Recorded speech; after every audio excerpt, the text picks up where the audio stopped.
Hey everyone, in this video we're going to be walking through how to set up a database connection in Euclid Studio. Euclid Studio uses JDBC connection protocol, so any database or anything you can connect to via JDBC you can connect to in Euclid Studio. In order to do this, you hover over the server dropdown on the top left and you'll click the databases button. That'll pop up the databases window up on the screen.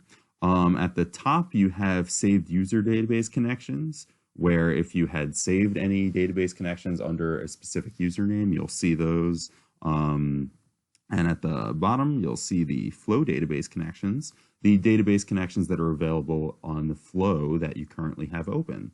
By default, you won't have any saved up here, but we'll show you how to do that. So in order to get started, go ahead and click the Add button on the Flow Database Connections section. That'll pop open a new row on the Database Connections table here at the bottom. In order to edit that, you'll have to click the small pencil icon on the right side. When you do that, it'll open up the editable windows here. So you can set yourself a connection name. In this case, I'll be setting up a connection to my local SQL server. So I will call this local SQL, put in my username, which is SA, followed by the password. Next, you can choose the driver class, and this will be the database type or the database driver you want to use to connect to.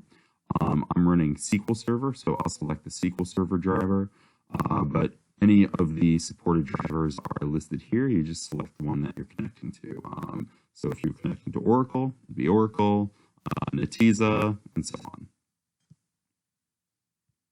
In the URL section, you can also click this drop down to get yourself a starter URL. The JDBC connection string varies depending on the database that you are connecting to. So in this case, again, I'm connecting to a SQL Server instance. So I'll go ahead and click the SQL Server URL. But again, you can really use any starter one here just to give yourself the structure. So here, really the major things that you're going to be editing are the server name. In this case, it defaults to localhost, which I am connecting to a database on localhost, so I can leave that alone. But here you can put the host name or the IP address of the server that houses the database you're connecting to. The port number, by default for SQL Server, it's 1433, so I'll leave that alone. And the database name. For me, I've got a database called Zudio that I will be connecting to. Once this is all set up, you can go ahead and click the green check mark on the right to save those changes. This row is already selected. As you can see, it's highlighted in white. If not, you could just click it to select it, and then click Test Connection here to make sure that your connection string works as necessary. So here I've got a connection successful message.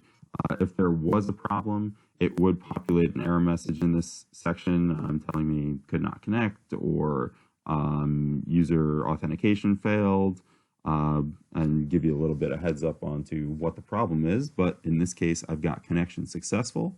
So that means my database connection is good to go. So if I want to use this connection, I can go ahead and close this window. For example, in a database source node, when I pop open a database source node, it'll automatically populate my database connection for the flow in this dropdown. You can have as many database connections in a flow at a time as you want, and then select between them in any specific node using the dropdown. And it's also got those handy labels that you set when you set up that connection.